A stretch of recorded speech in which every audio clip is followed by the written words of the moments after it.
नीली वर्दी वालों, क्या शर्म जरा सी आई थी? बच्चों पर जब हाथ उठाया लाठी न जरा थर्राई थी। अरे खून से लथपथ करके सबको क्या चैन की नींद तुम्हें आई थी? वार निहत्थों पर ना हो ये युद्ध का नियम होता है, मगर जैसे तुमने किया प्रहार वैसे तो कभी ना होता है। हाँ माना तुम थे ड्यूटी पर और ड्यूटी तुम्हें निभानी थी, मगर थोड़ा दिल रखना था, यूं निर्ममता न दिखानी थी।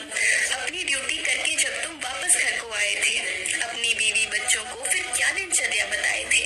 करंट लगाया, लाठी भांजी, आंसू गैस के गोले छोड़े, हाथ पैर फिर जो भी देखा बच्चों के अंधाधुंध तोड़े।